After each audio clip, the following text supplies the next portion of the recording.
अस्सलाम वालेकुम दोस्तों। आईसीसी टी20 वर्ल्ड कप में इंडियन क्रिकेट टीम ने बड़ा शानदार कमबैक किया और उनकी तारीफ करनी पड़ेगी जिस तरीके से आज इंडिया ने जिम्बाब्वे के सामने बैटिंग की और एक बड़ा टोटल उन्होंने स्कोर किया। गो के जिम्बाब्वे की टीम भी 180 प्लस रन करने में कामयाब हुई, बट इंडिया को ये क्रेडिट जाता है कि उन्होंने टी20 वर्ल्ड कप के अंदर कमबैक किया। और वेस्ट इंडीज और इंडिया का अब जो आखिरी मैच होना है वो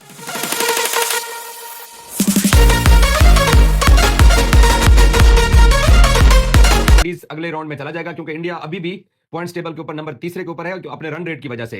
बट वेस्ट इंडीज की टीम जो है इस वर्ल्ड कप के अंदर उन्होंने इंडिया के सामने बहुत अच्छा मैच खेला, लेकिन साउथ अफ्रीका के सामने जो उन्होंने एक बुरा मैच खेला जिसके बायस अब वो भी फंस गए हैं इस टी20 वर्ल्ड कप के अगले सेमीफाइनल तक पहुंचने के लिए। और एक बड़ा जो क्वार्टर फाइनल है वो लोगों को देखने को मिलेगा। दूसरी तरफ पाकिस्तान की किस्मत का भी कल फैसला होने जा रहा है। जो लोग आज वीडियो देख रहे हैं उनके लिए आज, क्योंकि बड़ा मुकाबला है न्यूजीलैंड और इंग्लैंड का। पाकिस्तान के लिए यहाँ इंग्लैंड की जीत पाकिस्तान को चाहिए कि अगर न्यूजीलैंड हारता है और इंग्लैंड जीतता है और वो भी 20-25 रन या 30 रन के मार्जिन से, तो फिर पाकिस्तान श्रीलंका को हरा के सेमीफाइनल तक पहुंच सकता है। मैं अभी भी पाकिस्तान टीम के सेमीफाइनल पहुंचने के इम्कानात क्योंकि इतना कुछ ज्यादा नहीं देख रहा हूं, क्योंकि जब आप बुरी क्रिकेट खेलते हैं, जब आप मैचेस नहीं जीतते हैं, जब आप मेहनत नहीं करते हैं और जब आप उसी पुराने तर्ज की टी20 क्रिकेट खेलते हैं, तो तब आपके साथ यही होता है। सरदार औरंगजेब साहब मेरे साथ मौजूद हैं। सर, इंडिया का शानदार कमबैक।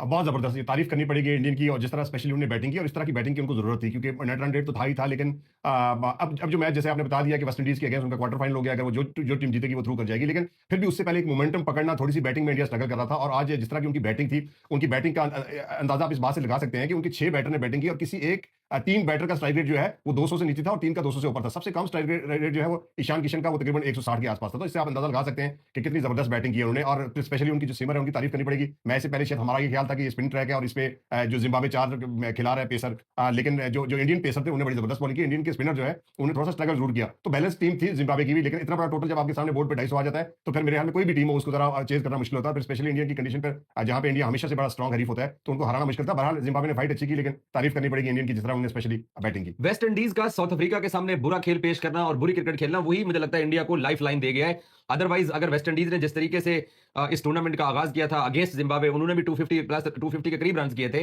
लेकिन साउथ अफ्रीका के सामने वेस्ट इंडीज को जो स्ट्रगल करनी पड़ी है उससे अब इंडिया भी एक तरह से गेम में आ गया वापस। अच्छा, मुझे एक बात बताएं, जो वेस्ट इंडीज का और इंडिया का अगला मैच होना है जो कि क्वार्टर फाइनल बन चुका है, वहां पर इंडियन बॉलिंग भी मुझे लगता है कोई खास नहीं कर रही है। इंडियन बैटर्स का ही मुकाबला होगा और वेस्ट इंडीज की बॉलिंग कुछ खास नहीं कर रही है। तो वहां पर भी 200 प्लस रन जो भी टीम मैच जीतना चाहेगी, पहली इनिंग्स में जो भी टॉस जीत के बॉलिंग करता है या बैटिंग करता है, फर्स्ट बैटिंग 200 करेगी तो दूसरी टीम स्ट्रगल में जाएगी। देखिए, इंडिया हमेशा से जो है ना वो बैटिंग पैराडाइज विकटे होता है, ये तो सबको पता है। और डेफिनेटली जिसके पास पावर हिटर ज्यादा है, और वेस्ट इंडीज जो है उन्होंने भी आज देखे कि 80 रन के ऊपर उनके 7 आउट हो गए थे, लेकिन फिर उनकी एक पार्टनरशिप बिल्ड हुई और जैसे तैसे करके वो 180 के करीब तो पहुंच गए। लेकिन इस विकेट के ऊपर मैं समझता हूं कि 220 रन भी जो है वो कम थे, क्योंकि बड़ा फ्लैट ट्रैक था। और जिस तरह साउथ अफ्रीका ने बैटिंग की 16 ओवर में चेज कर दिया, तो इंडियन की पिचेस की अगर हम बात करें, इसीलिए तो आईपीएल में आप देखें 250 रन बनते हैं, तो वहां पे रन तो बनते हैं 200 220 30 रन बनना कोई मुश्किल नहीं है। तो मेरा ख्याल यही है कि पावर हिटर जिसके पास ज्यादा अच्छे होंगे, क्योंकि बॉलिंग ज्यादा मैटर इसलिए नहीं करती कि बिल्कुल फ्लैट पिचेस है। आज भी आपने देखा होगा इंडियन पेसर ने फिर भी कुछ ना कुछ बेहतर बॉलिंग की, लेकिन विकेट्स उनको भी नहीं मिल सकी, स्पिनर ने थोड़ी विकेट ली है। तो मेरा ये ख्याल है कि जिसके पास पावर हिटर ज्यादा होंगे, और वेस्ट इंडीज और इंडिया का मुकाबला इसलिए बड़ा देखने में मजा आएगा क्योंकि वेस्ट इंडीज के पास भी जो है वो बड़े पावर हिटर है। आज अगर देखा होगा जिस तरह 8वीं विकेट की स्ट्राइकर में उन्होंने वर्ल्ड रिकॉर्ड बनाया,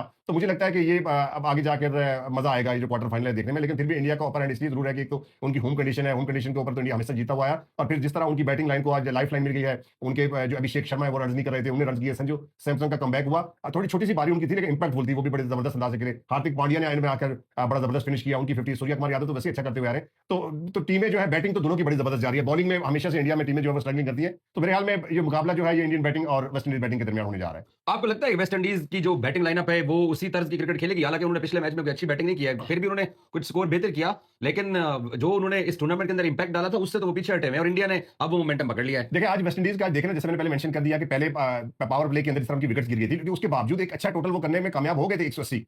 तो मुझे लगता है कि पावर प्ले के अंदर अगर विकेट लूज ना करते हैं, जिस तरह के पास पावर हिटर है उनके पास, तो ये तो स्कोर 220-30 तो उनके लिए आगे कुछ नहीं है। अब देखना ये है कि वो किस तरह से इंडियन जो फास्ट बॉलिंग उनको टैकल करते हैं, स्पेशली जसप्रीत बुमराह हो गए, हार्दिक पांड्या इवन बड़ी अच्छी बॉलिंग करते हैं। उसके अलावा हमारे सिंह साहब तो वैसे भी अच्छी बॉलिंग करते हुए टी20 के अंदर तो नंबर 1 बॉलर है वो। लेकिन अगर पावर प्ले के अंदर वेस्ट इंडीज विकेट नहीं गवाता तो फिर उनकी बैटिंग लाइनअप जो है, जैसे आपने देखा कि 9वें नंबर वाले बैटर ने भी आज 50 स्कोर किया, जो 9वें नंबर पे आया, तो अच्छी खासी बैटिंग डेथ है उसके पास है वेस्ट इंडीज के पास। तो अब देखते हैं, लेट्स सी क्या होता है, लेकिन मुकाबला मुझे लगता है कि अच्छा देखने को मिलेगा। और अगर पाकिस्तान क्वालिफाई करता है आईसीसी टी20 वर्ल्ड कप में में एक हादसे की बुनियाद के ऊपर सेमीफाइनल के लिए, जो कि चांस बहुत कम है। और इंडिया पाकिस्तान का अब सेमीफाइनल भी नहीं हो सकता है, क्योंकि इंडिया अपने ग्रुप के अंदर 2 खत्म करेगा अगर वेस्ट इंडीज को हराता है, और पाकिस्तान भी अगर पहुंचता है तो पाकिस्तान भी 2 होगा, तो फिर 2 और 2 का 2 के साथ मुकाबला नहीं हो सकता है। तो ये चांस भी अब फैंस को नहीं देखने को मिलेगा अगर पाकिस्तान पहुंचता है तो। देखिए पाकिस्तान अगर की सिचुएशन में इससे पहले 2-3 दफा वर्ल्ड कप के फाइनल तक पहुंच चुका है, तो मुझे ये लगता है कि ये इक्वेशन भी कोई ज्यादा इतनी सोचने वाली बात इसमें है नहीं। अगर कल न्यूजीलैंड मैच हार जाता है, अपने 25 से 30 रन की मार्जिन से हार जाता है, और फिर पाकिस्तान को जो मैच जीतना होगा श्रीलंका के अगेंस्ट, वो भी यही 25-30 रन से जीतना होगा या 40 रन से जीतना होगा, इससे ज्यादा नहीं है। लेकिन मैटर ये करता है कि पहले न्यूजीलैंड कल हारे। अब कल ये सिनेरियो जो जब इस वक्त